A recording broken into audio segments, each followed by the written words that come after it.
Olá, olá, olá! Tá começando mais um Dica D. Eu sou o Renato, esse é o Maurício. E sabe qual a primeira coisa para deixar a foto mais nítida? Acertar o foco. Hoje no Dica D a gente vai dar dicas de como deixar a sua imagem bem mais nítida.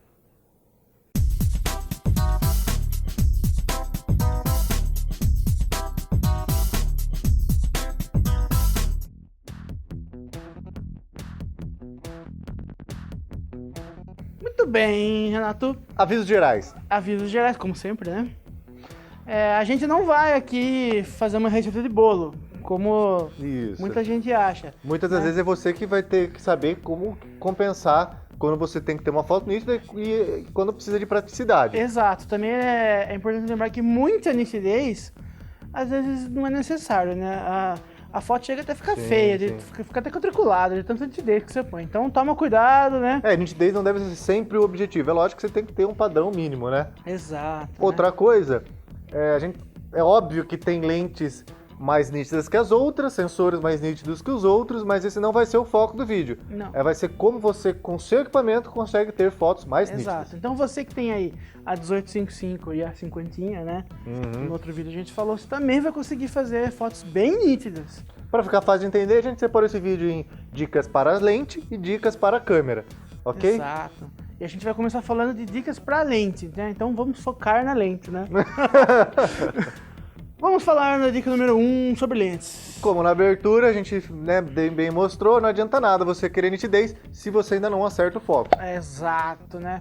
Tem várias lentes, assim, tem vários tipos de focar, né? Foco automático, né? Tem o foco automático, que tem a maioria das lentes hoje tem, né? Tem várias configurações possíveis e tem o foco manual. Via de regra, né, Maurício? Você vai conseguir resultados melhores com o foco manual. Exato. É claro que você está em alguma situação que você não consegue parar para focar, você não vai usar foco manual. Mas com foco manual você tem mais certeza do que você está fazendo. Se você faz vídeo, provavelmente você usa mais o foco manual já do que o foco automático, né? Então chega até a ser mais fácil, você está mais acostumado com o foco manual. Muito cuidado quando você for focar em aberturas grandes, né? Porque focar em 1.4 é difícil pra caramba. É difícil, você vai focar um olho e o outro vai ficar desfocado. Exato. Né? Então, mas muitas vezes é isso que a pessoa quer. Lógico que tem casos e casos para usar isso. Uma dica bem legal que eu uso, né? Eu uso Canon, né? Quem usa Nikon, desculpa aí. Né? Brincadeira, né? Eu uso Canon e eu tenho Magic Lantern instalado na minha Canon. Eu uso o Fox Peak do Magic Lantern com a lente manual, né? Eu uso lente Nikon e, funciona 100%, fica, uma teteia. Em boa parte das Nikon, o que você pode fazer é dar zoom na imagem, assim você tem certeza de que está tudo focado. Exato, né? Desculpa aí quem usa Canon, né? Vamos lá, número 2. Você tem que usar o seu estabilizador, né? Pra quem não sabe o que é o estabilizador, algumas lentes, não todas, né? Sim. Elas vêm com um sistema de estabilização de imagem, né? Hoje a maioria das lentes de kit de entrada já tem uma lente com estabilizador de imagem. Sim, sim. Nikon eles chamam de VR, né? E Canon chama de IS. É basicamente a mesma coisa. É a mesma coisa, só muda o nome. É um dispositivo feito para reduzir a vibração quando você está operando a câmera na mão. Né? Qual é a vantagem disso? Assim, praticamente, ela te dá mais stops para baixo, né? No tempo, no shutter. Então, numa lente que você conseguiria aí fotografar no 1/80, com o estabilizador, 1/40, você consegue 1/40, 1/20. Fica bem mais fácil e a imagem não fica trêmula. Agora, o seguinte, tem alguns momentos em que não é bom usar o estabilizador de imagem, que a gente vai ver depois, ok? Exato. Número 3, Renato. Toda lente, ela tem um ponto mais nítido que o outro, que significa o quê? Numa 50mm f1.8, via de regra, o ponto mais nítido dela vai ser quando você setar para 5.6, f5.6, tá? Entre f4 e f5.6. Cada lente vai ser de um jeito. Vou pôr um gráfico aqui para você. Cada lente vai ser de um jeito. Mas via de regra, assim, entre 2 e 3 stops mais fechado já vai te dar uma nitidez satisfatória. Exato. Certo? E é importante o seguinte, não é quanto mais fechado, mais nítido. Não. Existe uma curva assim. O que acontece? Depois que você passa de um ponto, acaba tendo difração e começa a ficar tudo menos nítido, né? Então ele tem um ponto ali que costuma ser mais nítido. Por isso, inclusive, né? Por isso que você tem a sua lente 1.8, não tem a mesma nitidez da foto 1.8 tirada com uma lente 1.2. Exatamente. Né? Então, teoricamente, para você ter uma nitidez melhor no 1.8, você teria que ter uma lente 1.2. Isso. E é importante tocar nisso para as pessoas não confundirem profundidade de campo com a nitidez, certo? Você pode ter uma profundidade de campo muito curta, mas super nítido. Existem alguns charts na internet, algumas análises que você pode procurar, mas nada como o conhecimento prático, ir lá e testar. Então vale aí também a dica, se você não for usar profundidade de campo, se isso não for importante para a sua imagem, né, procura ver qual é o ponto de nitidez da sua lente. Né, e fotografa nesse ponto. Legal, você tem uma lente boa que pagou uma fortuna. Eu paguei 10 mil reais da minha lente 1.2. E aí eu boto um filtrinho sem vergonha que eu paguei 5 reais do Xing Ling. Vai adiantar alguma coisa? Não adianta porcaria nenhuma, porque o vidro do Xing Ling não é o mesmo vidro que tem na minha lente. Né? Quer dizer, você pagou caro por lentes com multi-coated, com o melhor tratamento possível, e vai lá e bota um pedaço de vidro na frente. É lógico que você vai perder nitidez. Então, se você for usar filtro, toma cuidado. Não usa qualquer filtro. Usa filtro de qualidade, mais caro, multi-coated. A gente tá generalizando aqui, mas assim, geralmente os mais caros são os melhores. Mas mesmo assim, sempre vai diminuir um pouco de qualidade. Nunca vai ser 100% de luz que vai passar e tudo mais. O ideal seria mesmo não usar filtro, usar só um parasol para proteger a lente. Mas a gente sabe que isso também é muito arriscado. Assim como o filtro pode tirar a nitidez da sua imagem, uma lente suja também. Isso é importantíssimo, Maurício. Com certeza. Manter a lente limpa, sem sujeira, sem borrão de dedo ali, né? Sem marca de dedo, às vezes sem tem gordura. uma digital na frente da Aí você não sabe porque não tá ficando nítido, é porque tem a maldita de... No viewfinder você não vai conseguir enxergar essa digital, lógico. Mas quando você for analisar a imagem 100%, você vai ver que tem alguma coisa estranha. Talvez seja essa sujeira, tá? Então, tanto da lente quanto do sensor. Sempre mantenha seu equipamento limpo. A gente vai fazer um vídeo logo sobre como limpar a lente e como limpar a câmera. Uma dica de drop. Por último, mas não menos importante, a gente vai deixar uma dica aqui, né? Muita gente já sabe disso, mas é bom sempre frisar. Sim. Lentes fixas são, por via de regra, mais nítidas do que as lentes zoom. Por dois motivos. A construção delas costuma ser melhor e elas costumam ter uma abertura máxima também maior, né? Em vez de uma zoom que uma 2470 é 2.8, uma 50mm é 1.8. Então você vai atingir o ponto nítido mais rápido, né? Com menos luz. Né? Então ela vai ser mais prática. Já falamos de lentes, agora é a vez de falar sobre o que a gente pode fazer com a câmera para deixar a sua imagem mais nítida. Sim, lógico, né? Fora essas dicas de lentes, você pode fazer algumas coisas na própria máquina para que a sua imagem fique mais nítida. Sim. Né? E a gente vai começar aqui falando do shutter, né? Que é o tempo de exposição, a velocidade. Sim, do obturador. O que acontece? Se você está fotografando com uma velocidade muito baixa, você pode até ter uma mão muito firme, só que vai tremer. Não tem como. Exato. Uma regra que se usa, que não é baseada em nada científico, mas que costuma dar certo, é usar um shutter acima de 1 sobre a distância focal da sua lente. Por exemplo, você está fotografando com uma 50mm, uma velocidade de 1 por 50, pelo menos. Tá? Pelo menos. 200mm, 1 por 200mm. Agora é importante frisar o seguinte, isso não é uma regra nada baseado em física, científica, nada. É uma regra... Não é nada comprovado. Algo prático para a gente ter em mente. É importante frisar que em câmeras que tem um sensor muito grande, como a D800, 36 megapixels e outras, mesmo usando essa regra, você percebe falta de nitidez. Então, eu já estou usando 1 sobre 1.5 da distância focal, às vezes até 2, ou seja, são 50mm, vai ser 1 por 75 ou 1 por 100. Tá? Exato. Isso vai tirar o tremido da câmera, da sua mão, não o tremido de alguém correndo. É bom lembrar disso.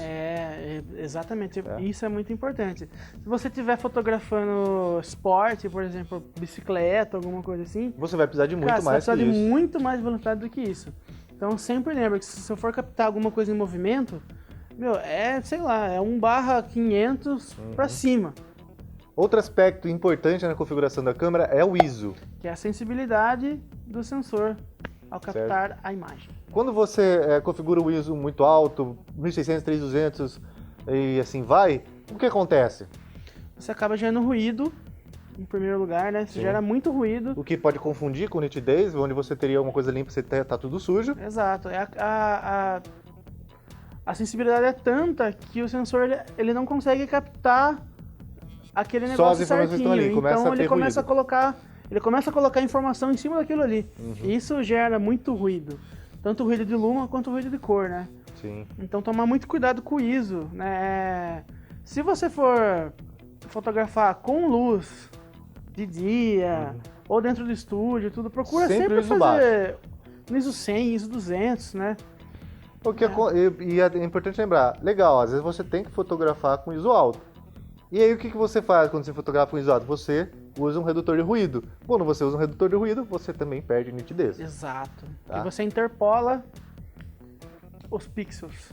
Então são menos pixels, menos informação. Importante lembrar também que no vídeo, tá? Quando é imagem sequencial, múltiplos de ISO múltiplos de 160, eles geram menos ruído no preto Que é onde costuma ter mais ruído em câmera digital. que múltiplos de 100. Então fica aí a dica. A gente também não sabe explicar por que A gente já isso. tentou procurar, sim, já falaram que é o ISO nativo real da câmera, que é em múltiplo de 160, mas enfim, se alguém souber, Comenta aí deixa embaixo, né? Explica. Mas é ISO 320, 640, são ISOs que dão menos ruído no preto do que o ISO 200, por exemplo. Né? Então fica aí a dica para quem faz vídeo. Você pode estabilizar, né, a imagem tanto pela lente, mas Se você tiver um tripé, é muito melhor. com certeza. Lógico que depende da situação, né? Você não vai usar tripé, né, em qualquer lugar. Muito importante falar do tripé, juntando com aquele negócio do estabilizador da lente. Exatamente. Quando você está usando um tripé, é bom desligar o estabilizador de imagem da lente. Exato, porque o próprio estabilizador, ele gera tremulações quando a imagem está estabilizada. Quando você aperta a metade do caminho do botão do shutter, ele aciona o redutor de vibração, o estabilizador de imagem. Como funciona o estabilizador de imagem? Com pequenos movimentos, ele tenta corrigir o movimento da mão. Aí o que acontece? Ele é acionado quando a gente aperta até a metade ali para focar o botão do... half shutter. O half shutter ali. Ele é acionado o estabilizador de imagem, né? Tanto é que você pode pegar a câmera, ele apertar e botar a lente do lado do seu vídeo, você vai ouvir o estabilizador de imagem funcionando. E o que acontece? Quando você está tirando foto no tripé, ele vai tentar corrigir alguma coisa que não tem para corrigir e acaba gerando movimento, né? Ou seja, vai perder nitidez. Né? Ou seja, às vezes você ganhar stops, né? Você perde stops. Sim. Né? Então fica aí. Se tiver no tripé, desliga o estabilizador de imagem. Dá uma diferença absurda. Quando a câmera está no tripé, uma coisa legal de ter em mente é usar um temporizador ou um aparelho de disparo remoto, né? Muitas vezes wireless ou mesmo por cabo que seja. Por quê? Porque Pra não ter que... exatamente, botar a mão na câmera. Exato. Tá fotografando uma paisagem, Você tudo. colocou o botão... Desculpa. Ai, meu Deus, isso vai ficar participando. Você colocou o dedo no botão. Isso aqui, cara. Isso aqui, velho. Você colocou o dedo no botão, né? Você já tá tremendo a câmera, automaticamente você já tá mexendo na câmera. E isso em velocidade baixa, né, pode gerar tremulação na sua imagem. Então, se você tiver um dispositivo para apertar fora da câmera ou usar o temporizador da câmera, né, isso resolve esse problema de tremulação de da sua mão. você tremer a câmera, né? Então é muito importante isso quando você vai fazer foto de paisagem à noite. Paisagem, ou de natureza morta, produto, enfim, isso é legal. A mesma ideia de diminuir o tremido que a câmera faz na hora de fotografar é legal usar o travamento de espelho ou o retardamento da foto, né? Mirror lockup, que chama, ou shutter delay na Nikon. Cada marca usa um nome. Enfim, você vai travar o espelho. O que acontece? Muito do tremido da câmera vem porque o espelho tem que ser abaixado na hora de tirar foto. Só que isso gera uma trepidação. Então, muitas das câmeras têm a possibilidade de gerar um certo delay, né? Abaixa o espelho, espera um pouquinho e aí só então tira a foto. Isso também aumenta a nitidez porque diminui a trepidação. Exato. Então, se você colocar no tripé, acionar essa configuração da sua câmera e ainda tiver um disparador ou usar o timer, você realmente ela vai tremer muito pouco na hora de fotografar. Uhum. Lembrando que as câmeras de entrada talvez não tenham essa opção, né? Vai de modelo para modelo. De modelo. Falando assim, mais do vídeo, por exemplo. Por que, Maurício, que eu faço a minha imagem em 1080 Full HD na minha Nikon ou na minha Canon e ela não tem a mesma nitidez de, por exemplo, a GH4 que saiu agora da Panasonic, que tem uma nitidez absurda? Não é a mesma câmera? Então por que na foto e no vídeo a nitidez é diferente, né? Por que na minha foto a nitidez super linda e o vídeo a nitidez não é tão legal assim que eu possa, por exemplo, pegar um frame do vídeo, né? A explicação está no sensor. No tamanho do sensor, na quantidade de pixels. Exato. A gente já explicou isso aqui uma vez, mas é o seguinte, um vídeo 1080p tem poucos pixels. E você geralmente usa uma câmera que tem muito mais pixels do que isso. Então a câmera precisa pegar vários pixels e transformar em poucos pixels, fazer o que a gente chama de downsampling, certo? Nisso você vai perder nitidez, vai ter o alias lá, vai ter moiré, tudo isso faz com que você perca a nitidez. Então a gente pode até falar em linhas reais quando a gente fala em vídeo. Você tem um vídeo 1080p, mas em linhas reais vai ser 700 linhas, porque você perde muita resolução nisso. E por que a GH4 é tão melhor? Porque o sensor dela é do mesmo tamanho do vídeo que ela faz. Ou seja, cada pixel do sensor vai gerar um pixel na imagem do vídeo. Uhum. E é por isso também que muitos videomakers das antigas, né, antes da DSLR, eles preferem filmar com câmeras de vídeo. Com câmeras de vídeo. Propriamente. Por quê? Porque as câmeras de vídeo têm um sensor... O sensor do assim, tamanho do 1080. Era Full HD 1080p, então o sensor era 1080p. Dá o quê? Uns 3 megapixels, isso? Mais ou menos? 3 e pouquinho. Não é mais do que isso, né? É diferente de uma câmera DSLR... que isso aqui dá 2 megapixels. Né?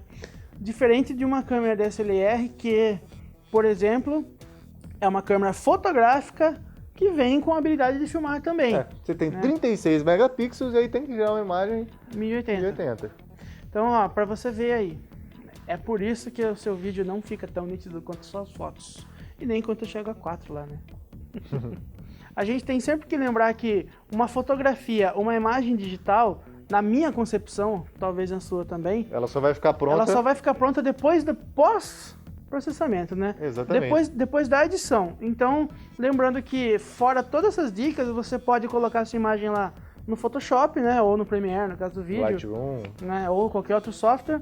E aumentar a nitidez dela. Né? Com moderação também, não precisa exagerar. Exato. Mas, via de regra, toda imagem vai precisar. Tanto no Lightroom, você tem a opção de, a hora de importar a imagem, já deixar algumas coisas configuradas. O bom, por exemplo, né, é deixar o Sharpness já numa quantidade mínima de entrada, para na hora que você importar, o Lightroom já botar essa configuração de Sharpness. Sim.